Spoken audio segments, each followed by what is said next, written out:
Hey Ruth, it's a common complaint we hear that when women get married or when they have children, their sexual Mm. desire, their libido decreases. What's your thoughts on this? Well, having worked with an awful lot of women over the years of doing this job, it absolutely is correct, I would say, in the vast majority of women that I see. I think attitudes change. And I think when women decide to have a family, because obviously we're talking about heterosexual women here, their focus shifts. And it shifts from being less about the couple, less about the partner, and that desire, that honeymoon period. It's less about that, and it focuses more about being a mother and devoting that time and caregiving to the child.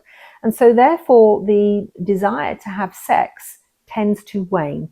Obviously we have a lot of female hormones going around our body at the time of having children, so that does play a part as well.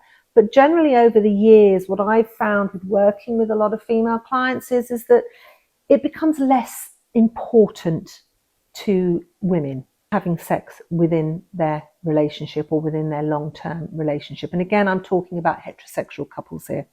It becomes less important. It is still a part of the relationship, of course, but they're less bothered if it doesn't happen, for example. And this can be quite challenging because generally men, and I've worked with, again, a lot of men, their testosterone doesn't dip. Their testosterone tends to stay at a fairly level, if you like, for many, many years. And it only starts to dip probably in their sort of mid-50s. It may start to tail off.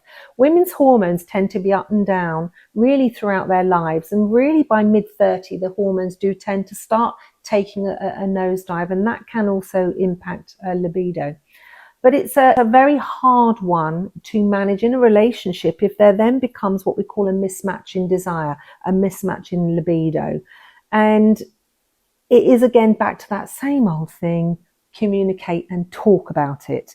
Because unless you can talk about it and reach some kind of compromise around this, you don't want it to fester.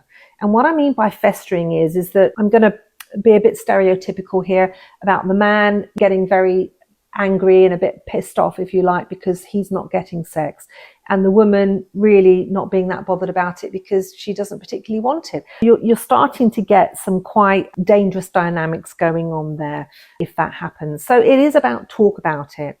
It's okay to talk about it. It's okay to have a mismatch in desire. It's okay to go off it. But it's about talk about it, really work out how you can work around this issue, what you can do to compromise. And there are many things that one can do to compromise around sex and desire within a relationship. But it certainly is a difficult one to talk about, and it's not an easy one to overcome. But you can, as long as both of you come at it in a really adult way and learn to just reach that middle ground if you can. But it's not an easy one. It really isn't an easy one. I would love to hear what you think, particularly from women. There might be some men out there as well. But did you find your libido went off a cliff or started to go down when you had a family? Maybe yours didn't. Maybe yours went the other direction. It'd be great to hear from you as well about how you found that. But certainly I'd love to hear from any women out there who found that this, or find that this is an issue with them and their long-term partner, and how you are resolving it or how it's been resolved. And it might not have been resolved. I'd like to hear from you about that as well. But yeah, drop us a comment. Thanks.